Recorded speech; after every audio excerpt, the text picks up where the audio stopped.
Hello and good afternoon, everybody. And I'm very happy to welcome you all here at SPUI 25 at this meeting on gender inequality in academia, political commitment, and practices on the ground. And we're very happy also to thank the Amsterdam Law School and SPUI 25 for collaboratively organizing this event. Very much at the beginning of the corona outbreak, there was a Twitter post that read, "The next person who tweets about how productive Isaac Newton was while working from home gets my 3-year-old posted to them." And this was, of course, went viral, and I think a lot of people recognized the sentiment. Because what happened during corona was, of course, that some of the issues that were still going on at home on inequality were now very much playing out. There are some indications in research, of course, that female academics have really been able to do not as good in these times on all of their academic commitments as men. And these are some of the issues that we're going to be discussing today. So my name is Anniek de Ruijter. I'm an associate professor in European health law at the University of Amsterdam. I'm also the director of Bureau Clara Wichmann, and we organize strategic litigation for women's rights. And I am very happy also to have here as your speakers today and introduce them to you. Christina Eckes, Professor Christina Eckes, is Professor of European Law at the University of Amsterdam. She's the director of the Amsterdam Center for European Law and Governance. She's also a member of the governing board of the Amsterdam Center of European Studies. And she has published widely on a number of constitutional issues in EU external actions, but she has also been a very outspoken academic on gender issues in the Netherlands. Our second speaker today is Ivana Izalovic, and she's an assistant professor of European law at the University of Amsterdam. And her research and her teaching really deals with transnational law, gender inequalities. And she looks at how EU gender policies also interact with neoliberal economic structures. And she worked on the implications of same-sex marriage for equality. So she's a very good addition to our team, thinking about gender inequality in general, but also, and in particular today, in academia. So we would like today's session to be as interactive as possible. And so we would like for all of you to use the Q&A as much as you can. And maybe already before Christina and Ivana start speaking, share some of your own experience, if you have them, experience or practices on the ground. What do you see around you? This could be with colleagues. It doesn't have to be your own experience. What is your experience in academia, as I'm assuming that many of the people that have joined us today are indeed from academia? What are your experiences of, on the one hand, the political commitments in your university or your institutions, and the practices on the ground? And if you share those in the Q&A, I can bring them up. So also think a little bit about, do you want your name to be there? Would you like your contribution to be anonymous? Then I can keep that in mind as I bring up your experiences in the discussion today. So what is on the program? First, Christina will kick us off talking a little bit about the discrepancy between the reality and the policy on gender equality in academia. Then we'll do a short survey, so be ready to answer some questions. Then we'll talk about, and Ivana will talk a little bit about the outcomes of this survey. Then we'll talk about your experiences. So then, by then it would be good if you have also submitted some of your own experiences. And then Christina and Ivana both will speak a little bit about sort of making sense about these discrepancies between policies and what happens on the ground, and the different ways in which we can think about that, and maybe even the things we can do about it. So I'm very happy to now give the word over to Christina. Thank you, Anniek. And now it's my pleasure to speak about this, and I find it very important. And I want to start with an important point, and that relates to our title. We said we would be speaking about discrepancies between commitment objectives, normative agreement, and on the other hand, reality, practices on the ground. And I think this is an important point to make. My personal experience is that there's general agreement that there is a high value importance in gender equality. In my working environment, no one would dispute in abstract the importance that men and women are treated equally. On the contrary, I would say that when I raise a gender argument in a meeting, that is listened to, that is ought to be listened to, and that's the attitude. So it is by no means in abstract in any way brushed away. At the same time, and this is what we would like to be talking about today, this doesn't mean that in reality, on the ground, there's true equality. And I want to discuss these practices, and also in a way, some of the hidden forms of these practices and how they impact on women. And I would like to give two examples, now that I have the word at the beginning. And that is, my first is character judgment. I have come across so many instances of implicit or explicit character judgment of women during the many years that I'm around on the academic merry-go-round. And I should add, this is by no means limited to the Netherlands. When I act in interview committees and selection committees, I do that also external in other countries, and certainly also in other universities. So I want to start with a little anecdote that I was on a selection committee as an external, and we are going through these promotion files. So it wasn't actually a selection committee, it was a promotion committee. And we are judging on the basis of paper. So I personally don't know any of the candidates, or at least not anywhere close. And we are looking at the file of a man, and it is brought up, yes, and he's very assertive.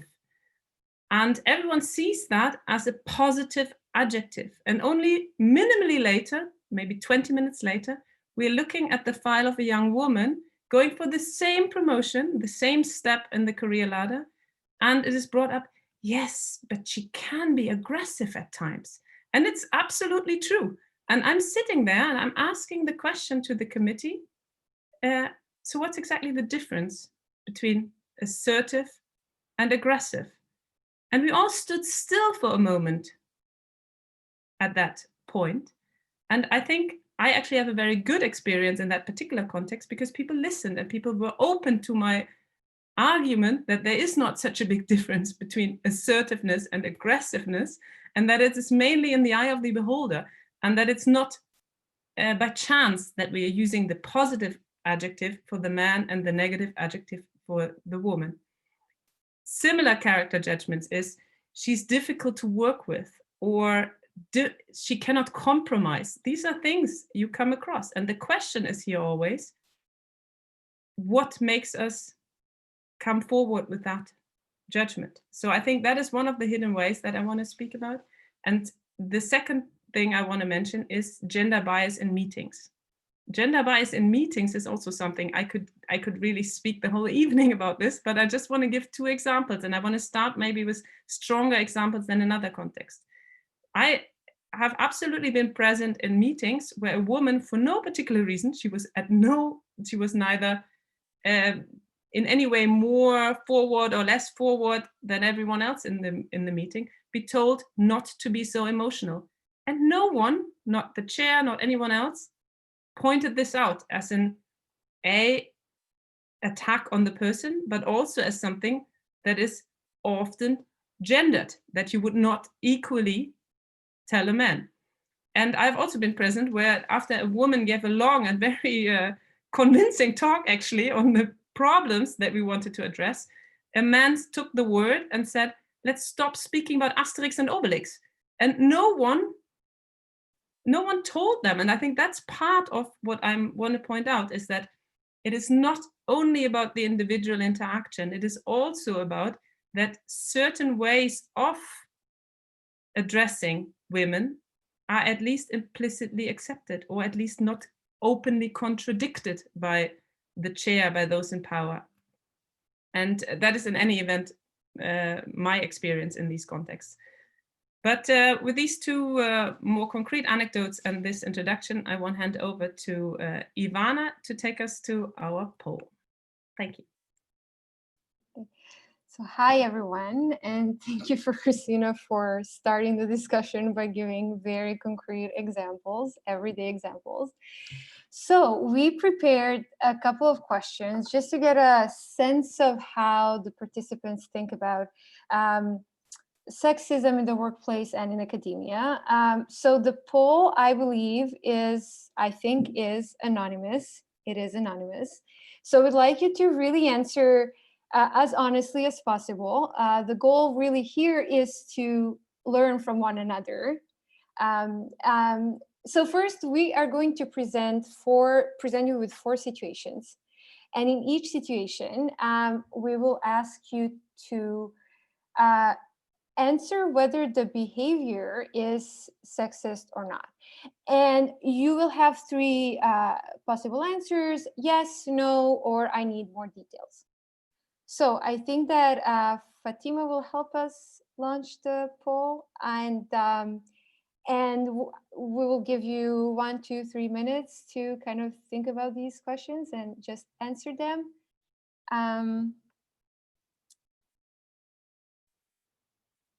Okay, so I think we're ready. We can start the poll.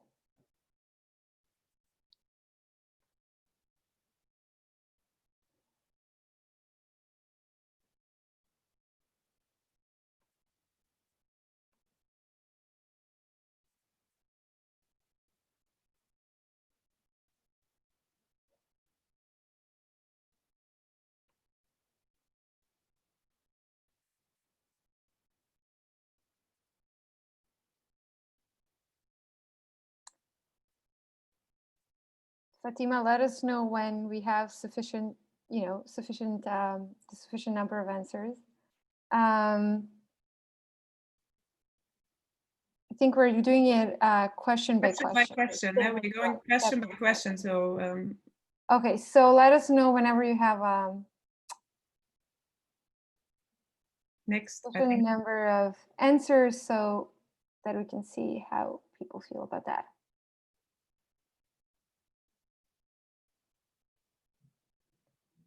Okay, so yes, no, I need more details. So 40% of you think that we need more details, 10% say no, and 50% say yes.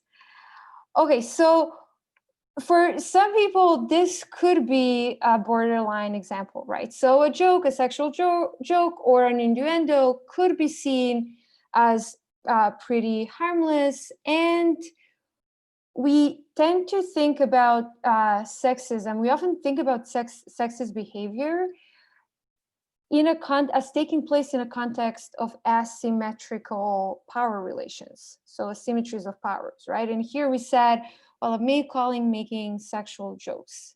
Now, I will share with you now the definition of. Wanted to share with you the definition of sexual harassment under EU law. And that you can all see that. Okay, so the definition is where any form of unwanted, verbal, nonverbal, or physical conduct of a sexual nature occurs with the purpose or effect of violating the dignity of a person, in particular when creating an intimidating, hostile, degrading, humiliating, or offensive environment. And I'm sharing that because it's not always self-evident what sexual harassment is. And sexual harassment, of course, constitute discrimination based on gender. So sexual jokes or innuendo between peers can constitute sexist behavior to the extent that they can violate the dignity of the person. They can constitute or participate in constituting degrading or hostile working environments, and they can interfere with work performance. So here the answer will tend to be yes. Now, second question. So calling a female calling ambitious. Yes, no, I need more details.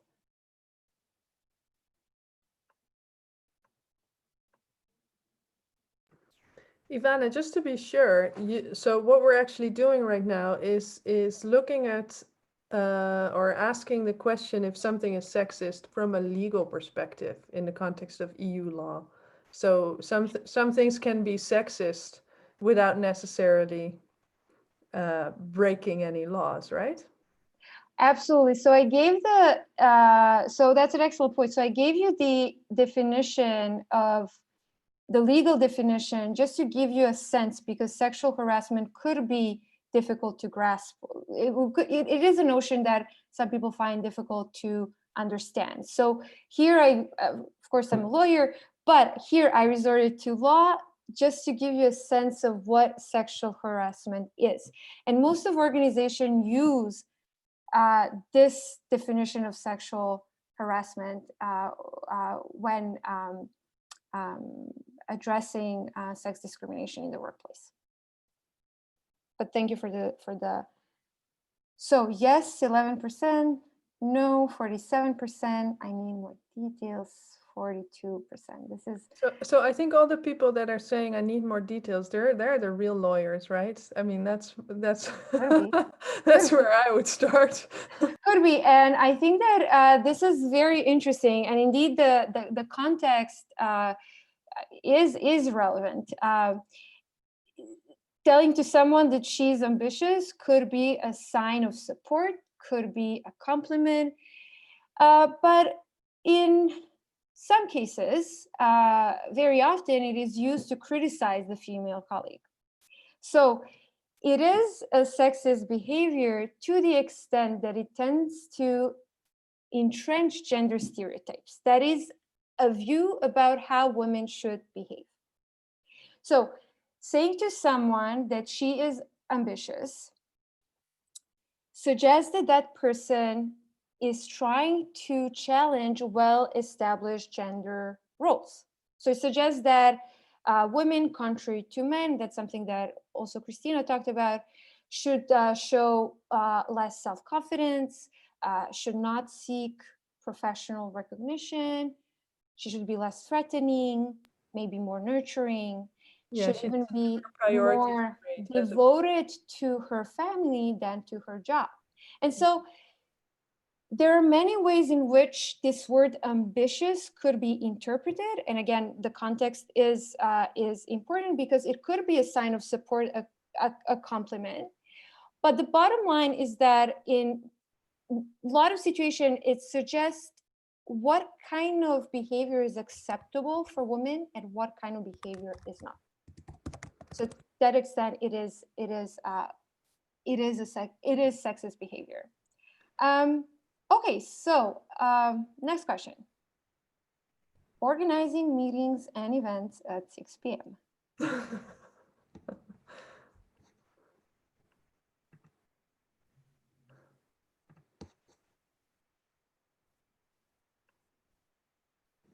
By the way, wasn't it Donald Trump that called Kamala Harris such an ambitious woman? Wasn't that very much meant as an insult?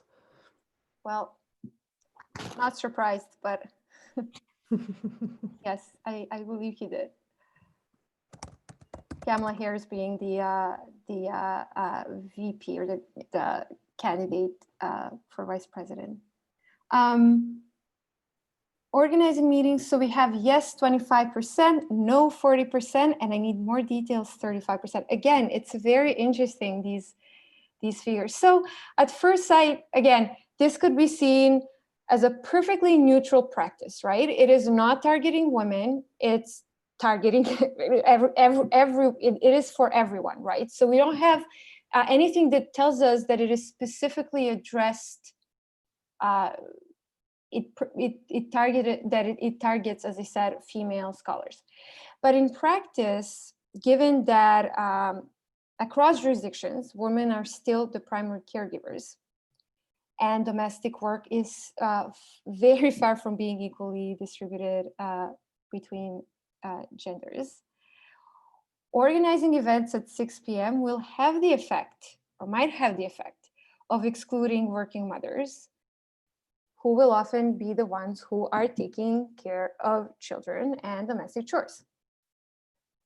And I think that this was really obvious to everyone during the lockdowns, right? When women have to juggle even more than usual, their working responsibilities and parenting responsibilities. So this could be seen as a form of, we call in law, indirect discrimination, because of the reality on the ground, the fact that women are predominantly the primary caregivers still. A male professor telling a female PhD candidate that her accent is charming.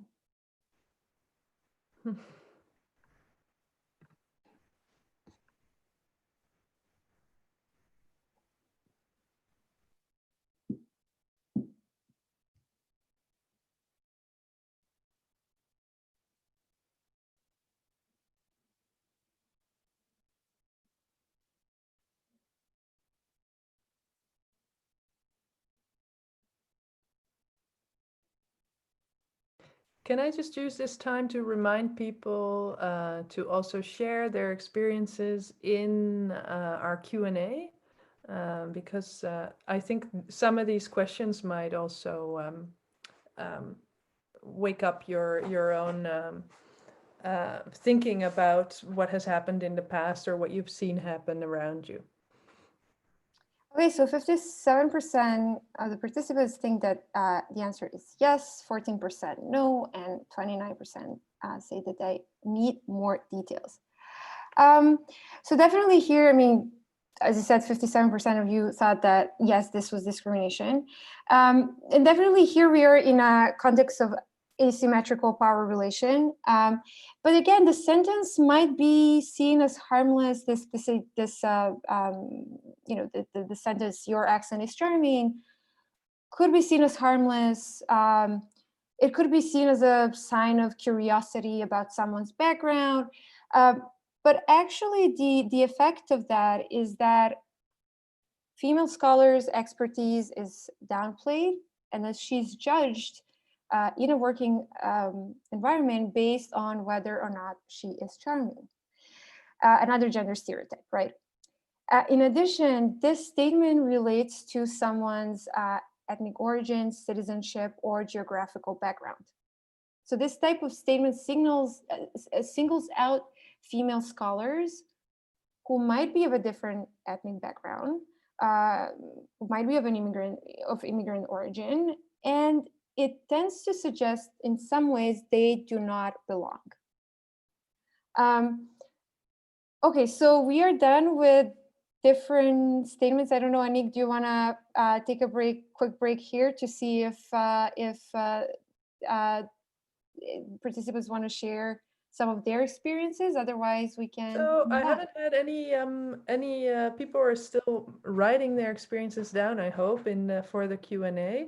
I do have a question, and I guess this is only logical because we're probably here with an audience of academics. Somebody wants to know the numbers. So people are interested in, this is Barbara van Balen, who wants to know, do you have data about the female-male task division during the lockdown? And so this is really about sort of the social geography. Yes, there's been a very recent, very good article in Nature on the numbers of submissions to journals by men and women and the reduction of working hours. So the reduction of working hours, you could clearly see that women were more strongly affected, I think in total by 23% more. And the other poll was based on SSRN submissions. So I'm not sure whether everyone is aware of that. That's an open platform where you can submit work in progress that most or many social science academics do. And there the submissions were down even more, I think 29% or something. But if you look up the Nature article on working hours, there you have it all broken down between men and women, women with small children, men with small children, and different categories. Yeah, and Ivana, do you have something to add to that? No, not really. I think that I think it was quite obvious for everyone. We had a series of articles, whether in newspapers or scientific articles that show that. And I think that just to kind of develop something that Christina already said, which is that we also saw that in the legal field, for instance. And now the question is, well, will this permanently change legal scholarship, given the number of submission coming from women? And I think that's a very, very important question that we really need to think about. And how do we address that? And one of the things I was thinking about too is a while ago I looked at there are statistics on what people spend their time on, tijdsbestedings. Like I'm not sure if I have the exact translation.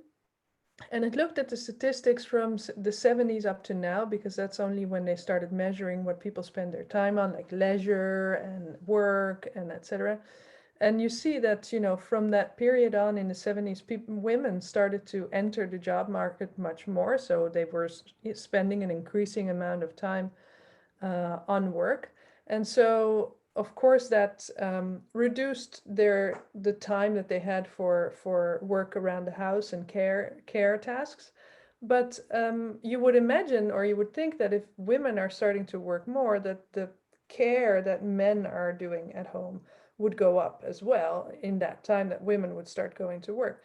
But actually, not in the statistics. Men have only increased their care and in the Netherlands with like 3 to 5% during the time from the 70s up to in 2000 and I think 2011 or 12 that I looked this up. So I put this in front of someone who said, well, maybe it's explained by the household machines that we now have, that in that time we were, increasing number of people were having vacuum cleaners and washing machines and all kinds of other tools. And that could explain how women were actually coping with the fact that they were still having just as much care tasks and still going to work. So I think that just the corona outbreak just kind of probably put us right back in that situation. I think exactly this is how you should read the corona submissions numbers and the survey amongst academics in Nature on working hours. I think what it does, on the one hand, it raises the point that Ivana mentioned, namely, if we continue to work from home, which we do for the moment, at least largely, how long does this still linger? I mean, schools in the Netherlands in any event are open, but still, to what extent does that have a lasting impact on women in academia? But I think it also raises another important point. It proves that women do disproportionately much care work at home, unpaid care work at home, or unpaid householding chores. And that, and I think that is also very interesting. So you should look at the numbers also the other way around, that the fact that women in academia submit less and report less working hours confirms that in everyday life, they have a double pressure on them, and they generally just work harder to achieve the same thing. Yeah, exactly. And so it also reaffirms this battle cry of the 70s that the personal is political and all that. Have we gone through all of our survey questions? No, actually, we have some more. Okay, let's go there. So what is the share of women among PhD students at Dutch universities?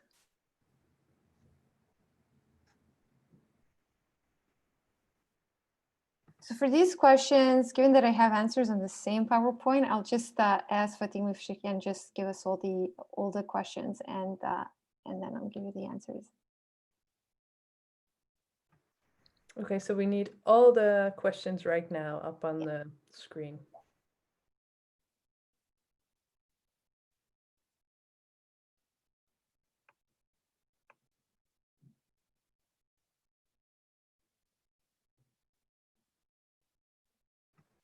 Somebody's clicking lots of buttons in the background somewhere. I'm sure it's coming up. I think that was me. I'm gonna mute myself. No, I was just imagining. So if we can have the results of this question, and then after that, we can have all the questions all at once, if that's possible. So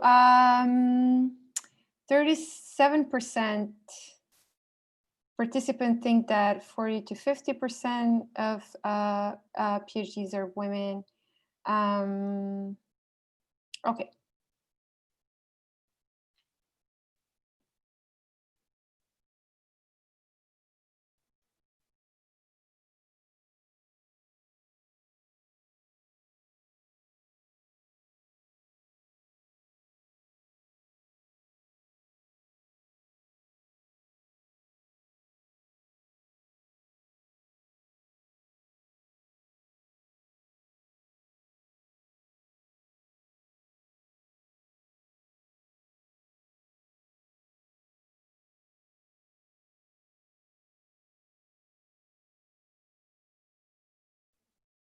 Okay, 42% answered 30 to 40% when asked what is the share of women working as assistant professors at Dutch universities.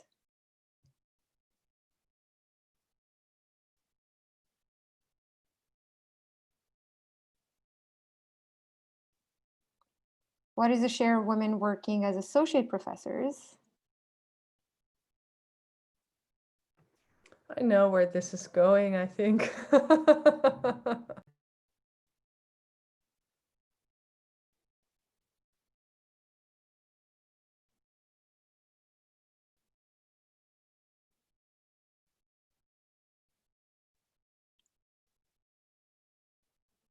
59% answered 20 to 30% of associate professors are women.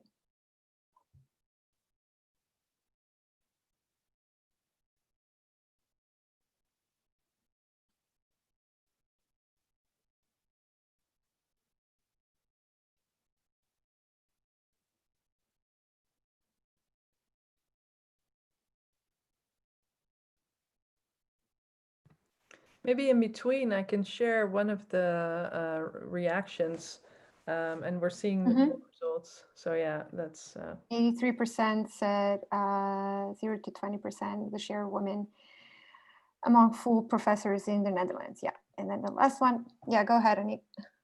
So one of our the people listening in, and her name is Annelies Pierrot-Boets, says, I was told I would not get a grant after my bachelor's, or my bachelor's, because it was a waste of money to give them to married women in 1965. And this does not sound surprising in 1965, because a married woman was not meant to work. A married woman was meant to have kids and stay at home. And so you have all these situations where, for instance, women could not get credit. Why? Because it was, I thought that was fascinating. The idea was that, well, they will not be able to pay back, given that if they were married, they will get married, then they will leave the labor workforce. I have all of these practices that were just kind of suggesting that women's place, married woman's place, was not in the workplace, was actually at home with babies. Among the 5, or 33% answered to the question, how does the Netherlands score in comparison with other 27 EU member states? 33% said among the 5 worst. Okay, now I'm going to share the answers. Don't keep us waiting. Okay, so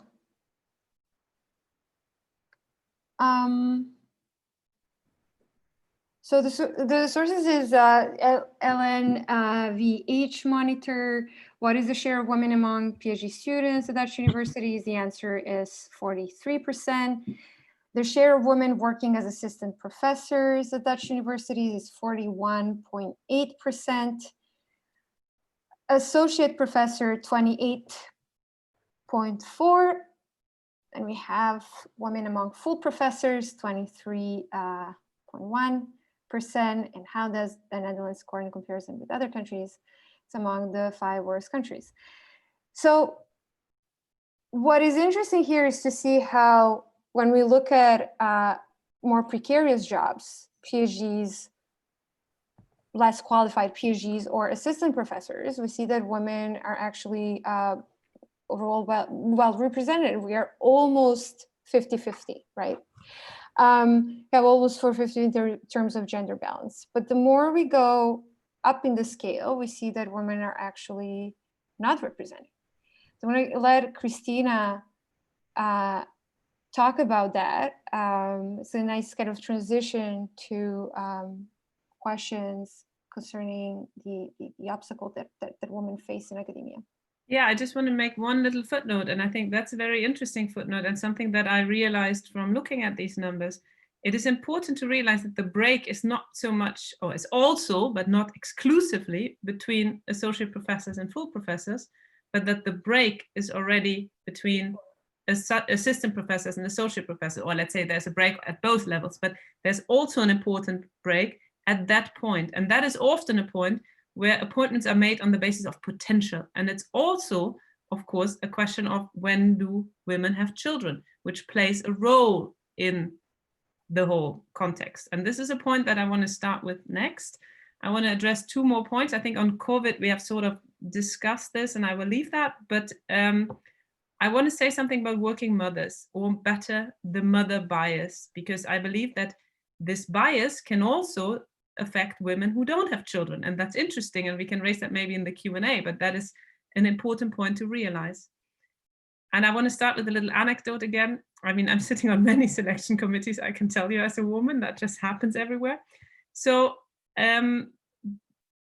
you would be surprised that when we speak about 1965, that we all say yes, and there were these strong conceptions present of what women and men should do, and this is of course true, but it's by no means that we have left this entirely behind us, and that's what I want to draw attention to.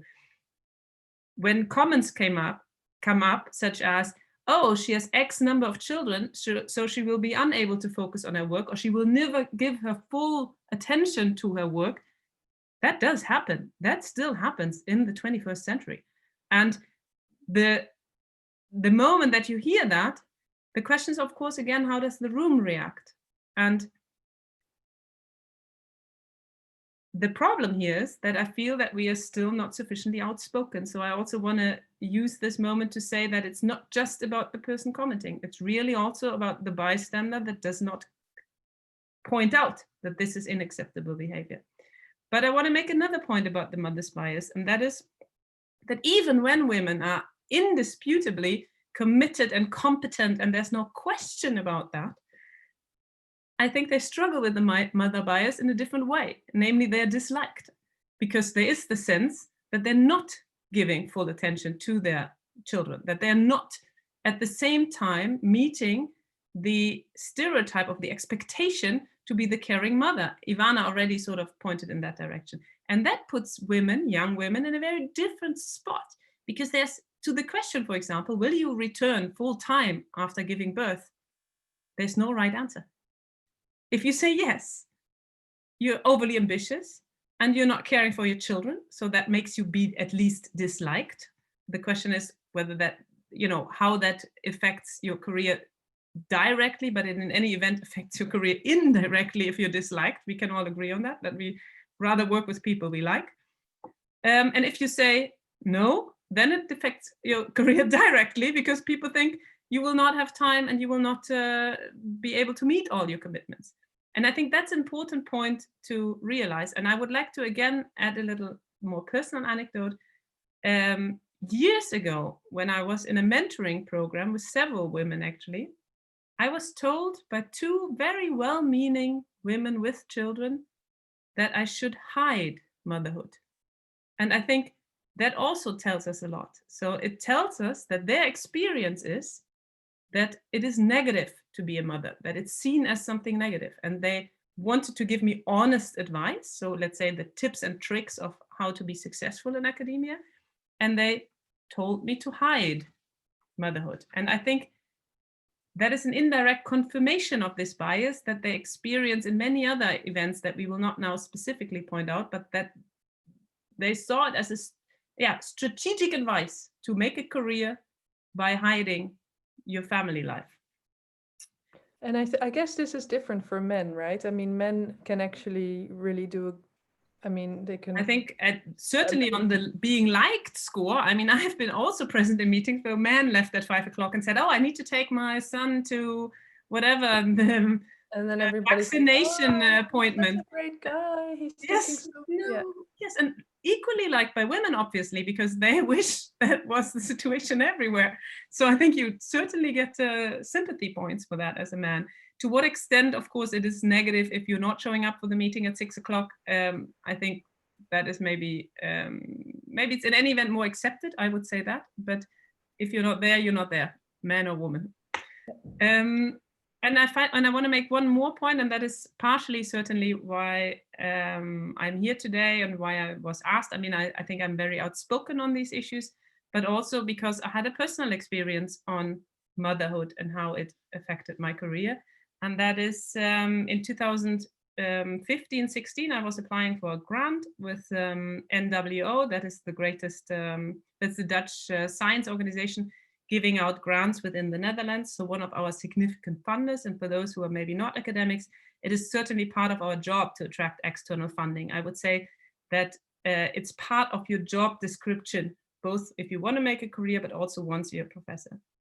And so I submitted my written application in 2015 in October, and I knew obviously that I was pregnant. I had noticed that. And the rebuttal was scheduled in January 2016, just on my due date. Rebuttal is the opportunity for academics to respond to reviewers' comments on their grant application in a very short period of time of 5 days. Obviously, I was immediately concerned because, first of all, a baby doesn't come, I mean, in most cases, it doesn't come scheduled exactly the hour it is meant to come. So I was uncertain whether it would come earlier and I would not be able to write a rebuttal at all. And I immediately informed NWO of it. NWO got back to me and said that they would do their best to speed up my procedure and let me have the reviews before Christmas, so earlier. I didn't hear again from them until I got the papers as planned in January. I mean, we had some contact in between, but very shortly before I received it, I was spared the details. And I had to write my rebuttal at a time where I had pre-contractions for giving birth. I gave birth after the window, but I was also, of course, very occupied. I mean, having a baby is not something that you do lightly. It is something that consumes you, obviously, despite the fact that it's clear that you cannot write a rebuttal while you are giving birth. I mean, the exact same moment. And what I found most interesting about it is how I reacted on it, because I am, for a long time in academia, I'm driven, I believe in equal treatment with every part of my personality. But I was also adapting to the circumstances, hiding weakness, not wanting to admit that I couldn't do it at that moment. So while I had written to NWO, I also tried my best to write the rebuttal. So it's not that I said, oh, I really cannot. No, of course, I was with pre-contractions, writing the best rebuttal I could. And even afterwards, I felt like, can I really push this forward? Shouldn't I? And only after I realized from looking at the files that my rebuttal was so bad and had a negative influence on the grant decision, I decided that that was really unfair to ask me to do it at that moment, or at least it felt unfair. I mean, let's put the legal point aside. So I lost in first instance, and that really is the moment that the case caught me, because the procedure at first instance was surreal, almost. I was asked questions like, why did you submit a grant application if you were pregnant? Because it's part of my job description to write grant applications, and I did make by no means the claim that I can't write a grant application in the first moment of pregnancy. I only made the point that I can't write it the moment I'm giving birth, like literally popping out the baby. And so the more I was in this case, I really felt that, yeah, that I was treated unfairly. The longer I was in it, and I realized for myself how much we are part of the workplace where we're always playing strong, and where we're not admitting that this is not something someone can be asked. And so internalized sort of apologizing for our physical abilities to give birth. Or and one of the things I thought was important to highlight, because I think many people will know about the court case that ensued after this event, and that it was really that court case that now has changed the current policy of the NWO to allow women to have, when they're already in the process of applying for a grant, to then go into the next round and do the interviews in the next round. And interestingly now, we're getting reports that that in and of itself can be also a disadvantage now. So we're seeing, and this is of course very interesting, there is now special anti-discrimination policy by the NWO, but actually using that policy can also be a disadvantage. And there's only experiences that are now being reported. I'm sure it's going to be part of a research that will be done. How do you look at that, Christina?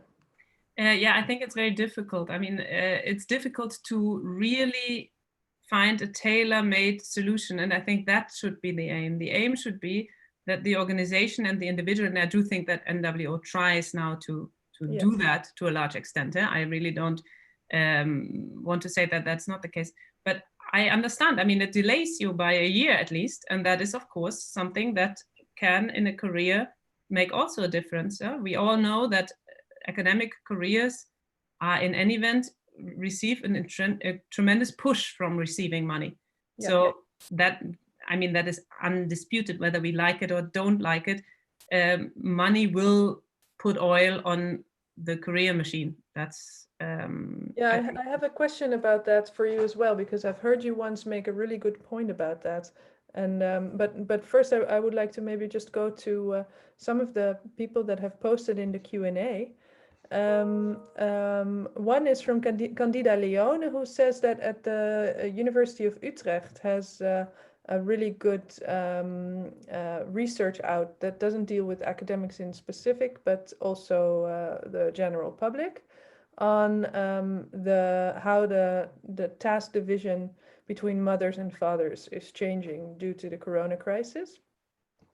And then somebody asked, is the task division in same-sex marriages also skewed to one partner more than to the other? And I think we can discuss that when we discuss later on. Ivana will talk about some of the intersectional understandings of this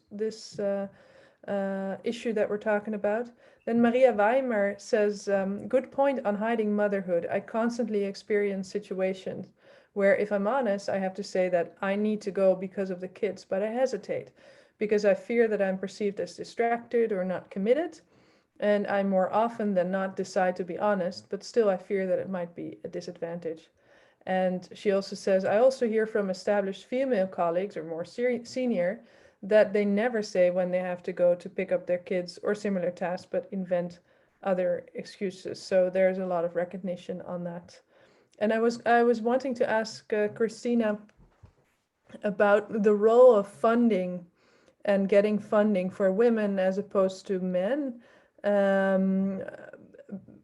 because I once heard you talk about and this was in a talk maybe a year ago or 2 years ago, where you talked about the importance of funding is really a lot different for women than it is for men. Do you remember this, and can you say something about this? Yeah, I remember this. I think it relates very closely to something that is also a known phenomenon, and that is that men are often given promotion on the basis of potential, while women need to prove it again. And at the time I was speaking about inequality at the university, and I was looking up numbers of who had funding before they became full professors. And I do think broader research needs to be done. I mean, I was doing this really in preparation for a brief talk to alert, to draw attention to this fact. But I would be very interested in broader research of knowing who became full professor in the Netherlands without funding, and who became full professor in the Netherlands with funding, and who was a man and who was a woman. Because from the brief research that I did, limited, very limited, so I make no claim to scientific standards here of this research, there is a clear link that women more often needed funding to become full professors, while men didn't. So women have to pay for promotion. If you want to, that's the label you could give it. Yeah. Ivana, maybe you can address that one reaction that we had on the task division in same-sex marriages, and also maybe talk a little bit about intersectionality. Mm-hmm. Sure. No, I think it's a great question. So we still need to get more studies on that. As you know, same-sex marriage became legal only 20 years ago across the world. So we do have some surveys that show us sociologists have done a really phenomenal job. What we thought, and you will usually see that a lot of scholars thought that actually we would see a more equal distribution of domestic chores and a complete challenge to gender roles. But that seems not to be the case based on the limited surveys that we have. So we do have a replication of certain gender roles, even though we are dealing with same-sex couples, either long partnerships or cohabitation or marriages. So this is just addressing the question. Now I wanted to add two more points about our discussion. One is about diversity, and Nick said the word intersectionality that I'm sure everybody heard about. So the first one is about this diversity of backgrounds. We've been talking about female scholars, women scholars. The idea is really to understand that there's a diversity of backgrounds, and that there is no such a thing as a homogeneous group of female scholars. And then I wanted to just say a few words about sexual harassment and sexual abuse on campus. This is, again, a very complex topic, and I'm not going to address it fully here. But the idea is that in the aftermath of Me Too, it seems that sexual harassment, sexual abuse is still under the radar in the academic context. So the first point, when talking about gender inequalities in academia, I think it is really important to keep in mind that all women do not face the same obstacles. And that very much depends on other aspects of their identities, race, ethnic origin, sexuality, class, or disability. And Anniek mentioned the term intersectionality.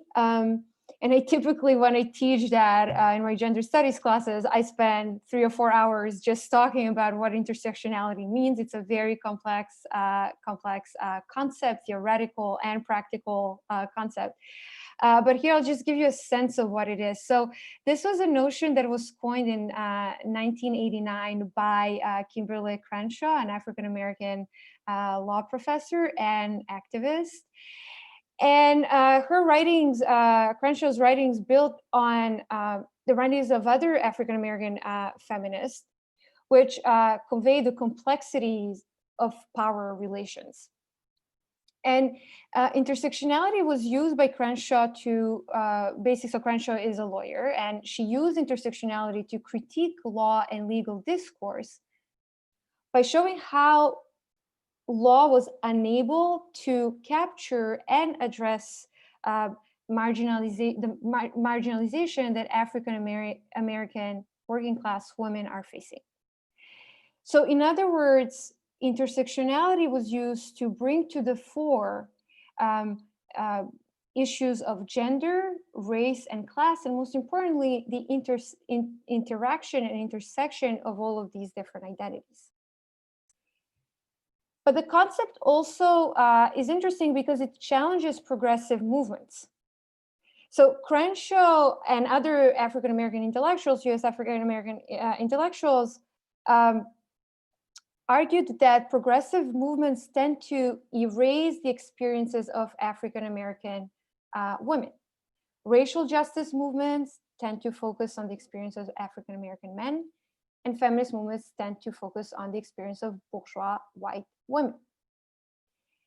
Now, today, studies about intersectionality proliferate, and scholars and activists use this term to convey the multiplicities of experiences and discriminations, that instances of discrimination that shape individual experiences.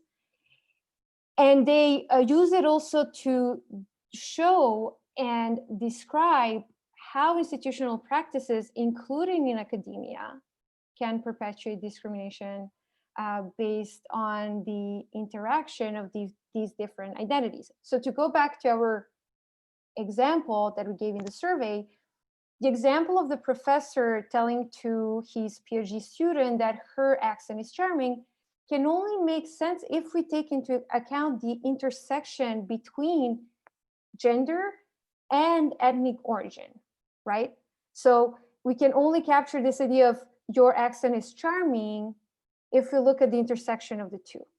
The gender, if you look at the gender aspect, we see the charming bit. If we look at the ethnic origin, we see the focus on accents and being judged in terms of the accent. Only if we look at the intersection of two can we make sense of what was actually going on here, which is an instance of discrimination based both on gender and ethnic origin. Of course, it could be also class, depending on examples, citizenship or geographical background, right? There could be countries with their diversities of accents. A lot of countries there are diversity of accents, so they could also convey that. Now, a few words about the sexual harassment and sexual abuse. So again, very complicated topic. And I just wanted to convey two things. So we have studies suggesting, first, that sexual harassment and sexual abuse can be very hard to recognize. And that's why I also showed the definition, the legal definition that most organizations are using. It's very close to what most organizations are using in order to address sexual harassment. So it could take different forms. It could include verbal and nonverbal behavior, sexual or non-sexual behavior. It could be a single episode. It could be repetitive. It is often, in our imagination, associated with abuse of power, but it could also take place among peers. And that type of behavior can have long-lasting, damaging consequences on someone's career and psychological and physical health.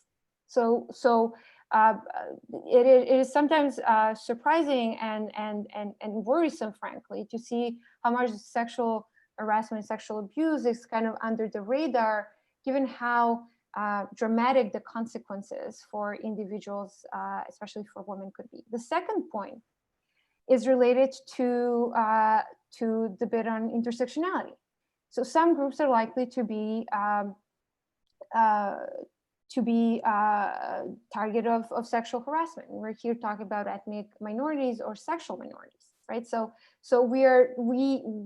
women face a lot of sexual harassment, sexual abuse, but within that group, certain subgroups are more vulnerable to that type of behavior.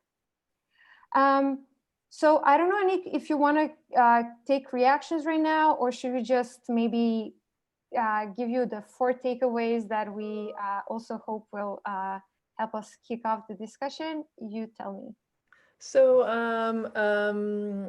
we have one reaction from Annelies, who wants to say that about affirmative action, when asked, would you not think it makes you feel bad when you're hired because you are a woman? The answer should be, and this is what she wants to share, it is much worse not to be hired because you are a woman. And so that's something I think is worthwhile to share. And she's also asking if there is research about the percentages of publications of male and female scientists in the Netherlands. And I would say I know that the Angels are working on this. What are they called? The Athena Angels. Athena's Angels. So probably check out their website and register for that newsletter. It's always interesting. All the research that comes out, they post it in their newsletter. Just kind of reiterating or coming back to the discussion we have been having so far. We've been having a conversation about 2 maybe a little bit different things. On the one hand, the career tracks of female academics. On the other hand, we've been talking about sexual harassment on the workplace, which is important in that same context, but it's not exactly the same. And we've been talking about also the impact of COVID on work-life balance for women, but also on their careers. So we've really kind of talked about a whole bunch of different things. And of course, Ivana has very importantly also pointed out that we're not just talking about women, we're talking about people and that have very many different backgrounds, and that also should be taken into consideration. And one last point that I think is important also that we can learn from the work of Kimberly Crenshaw as a lawyer, and she was at the law school actually last year. She had a talk, and I think well, yeah, well, and I invited her. But one important thing as a lawyer that she very much contributed also is the understanding that a lot of the anti-discrimination law can have the opposite effect. So, and for particular groups. So sometimes we have all kinds of policies also at the level of institutions. So in currently a lot of different faculties in the Netherlands, law faculties, but also in other universities, are trying to have more women move on and progress towards professorships.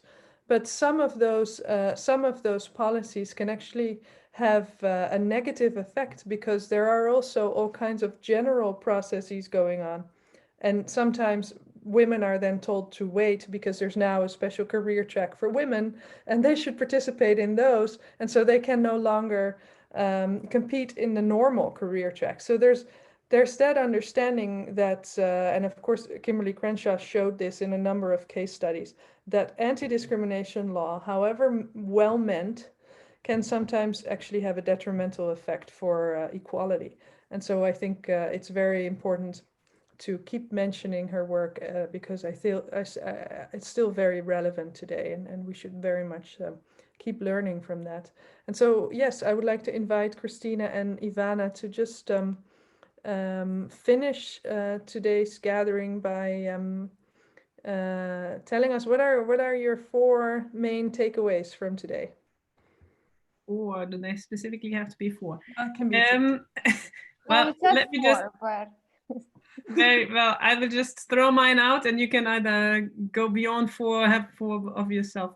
So I think one point that I would really like you to remember from today's talk is what I called proof it again. Namely, when you are asked to assess the work of women, the performance of women, either in promotion, in selection, and we are all, or even in a normal meeting where you give credit to someone, I think it is important to distinguish clearly between potential and achievement. And that means that we often have to stick to more formal assessment criteria, because formal assessment criteria allow us to say, yes, this box is ticked, or no, this box is not ticked. And then there's no option to say, well, but I really trust he is gonna tick it in the future. Because I think that is very important to realize. It is something that I find very widely spread. And I think we must accept one thing. Even if we are very feminist minded, and I would count myself certainly into that group, we are subject to these structures. And that's what my court case showed me. And I think it's also what made me reflect even more on biases that come into play when I am on the assessing side. And I think that is something that we can all contribute. So that is number one. Number two, related to it, I think it's leadership qualities. Often when you move on from in a career path, you get more and more leadership tasks. And this is often where women are negatively assessed. And it's of course a soft assessment, because mainly they haven't executed these leadership tasks at the time that they're given the more senior role, because the more senior role will bring them into the leadership position. And then the simple question, close your eyes and imagine a leader, imagine a CEO, imagine an influential professor, and most of us will imagine a man. And that is a big problem when you are asked on these soft skills that you can't prove because you haven't had the position yet. And then that is exactly what I said is potential. Men are then often given the benefit of the doubt in these soft criteria. And that is something that is playing more if you get into more senior positions.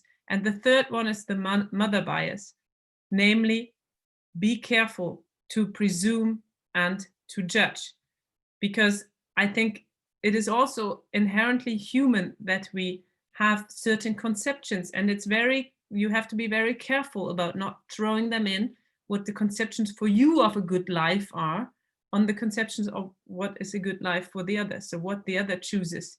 And I think this is something that it's mainly about trying to really go to a meta level and try to identify what leads you to certain views. 3 takeaways. Great, thank you very much. Ivana. I had a follow-up question for Christina, but maybe we can about the motherhood penalty, or how did you call that, motherhood bias, that I think it's but I can definitely do it afterwards. So I also had kind of 3 points that are related to what Christina said. So I'm just gonna maybe say a little bit differently. And the first, I want to start with this idea of reframing the narrative about academia. And I'll take one example to explain what I mean by that. So a couple of days ago, I attended a very interesting event on diversity in academia. And one of the participants said that in order to explain the lack of diversity in the faculty, said that people who have diverse backgrounds did not, I quote, choose academic paths. So the person used the term choice. And this idea of choice is very interesting because it suggests that academia or university are sort of neutral spaces where we all have equal opportunities, and we actually, we decide whether or not to avail ourselves of these opportunities, to grab these opportunities, right? And I want to suggest that actually universities are spaces of power relations, that they're full of obstacles. They're full of what, and just, I'm just going to repeat and emphasize what Christina said. They are full of very subtle obstacles and very explicit ones. And that we constantly need to remind ourselves that this is the space in which we work and live. And that we are all participants in that. There's no outside. And so what do we do, right? It's really tied to the idea of positionality, and it's also tied, and I think we should interrogate that, the idea of meritocracy. The second thing, again, related to something that Christina said about how do you imagine a leader? If you close your eyes and I tell you who is, how do you imagine a professor? And you say, well, probably a white male, probably straight professor, old professor. This is the idea of the professor. And I think that one way to also change that, in the many ways, but really trying to change the curriculum. And we need to expose students to different voices, different ideas of of how they can understand who is an authoritative voice. And it's not just a question of representation. Again, somebody says, well, is it just like, oh, you're there because you're a woman, you're there because you're a gay woman, you're there because you're, I don't know, an immigrant woman.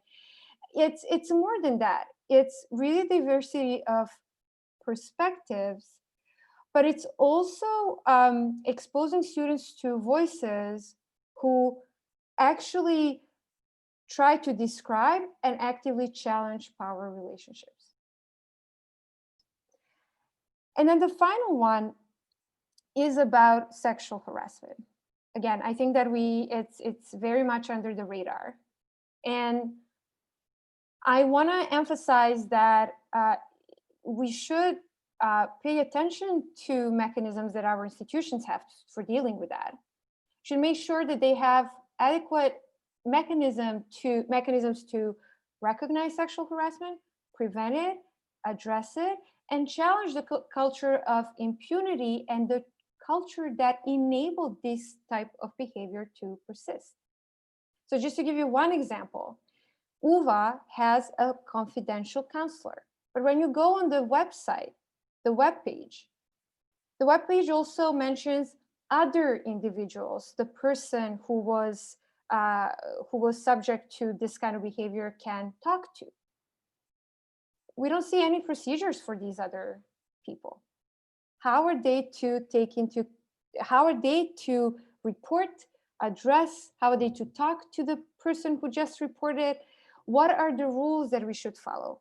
And I think that we should really pay attention to have adequate, transparent rules. Of course, there's always room for improvement, but we need to pay attention for that if we want to have environments where individuals can flourish. So I'm going to end with that. So those were some really good takeaways. So thank you very much, Ivana. And I always think it's kind of funny when a bunch of lawyers discuss gender equality and all that, because, the law in and of itself is a system of power and there is a lot of hierarchy in it. And the question is, can we as lawyers even be feminists, given that we are completely working on the inside of the patriarchy? But anyway, isn't on the inside the best place to? Isn't on the inside the best place to change it? Well, we all know what Audre Lorde said about that she cannot. Anyway, but well, I have to say that I'm here with both my legal hat and my gender studies hat, because I don't only work in law schools, I also teach and work in gender studies departments, which are very, very different from law schools. Not that they are not, there are no power relations, they're far from there, from that, but it is a different, let's put it this way, these are spaces where talking, reflecting, addressing gender inequalities in all their shapes and forms is really valued, encouraged, a lot of reflection about that. So I have to say that I'm basically having this insider-outsider role here. So. That's good. But for me, anyway, working in strategic litigation for women's rights, when really we know that the master's tools will never dismantle the master's house. It's sometimes we have some deep reflections about what are we actually doing. And I think that's good, and I think that's actually good, and we should have these reflections that you just mentioned. Yeah. Law has been created in a certain way. Law has certain material and symbolic effects, and we should actually, as lawyers, and we have a very privileged position, because we understand how law is made, how it is applied, how it affects people on a deep, intimate, if I can say, level. Yeah. And so I see our role as actually crucial if we want to expose how sexism, patriarchy is built and how it affects us all. Yes, I very much agree. But yeah, this is a whole new conversation that we could have, and I'm I'm already looking forward to it. Next time. I want to thank you very much, Christina and Ivana. I also want to thank Fatima Kamal, who was very instrumental in getting all of us together. Suzanne de Gooije from the law school. Fatima is, of course, from Spui 25. And thank you all for being here with us tonight. I'm sure many of you are now getting hungry, looking forward to having a bite to eat. I sure am. And we hope to see you again some other time at Spui 25. Thank you very much. Thank you. Thank you, Christina. Thank you, Anniek, for sharing. Yes, thanks, Anniek.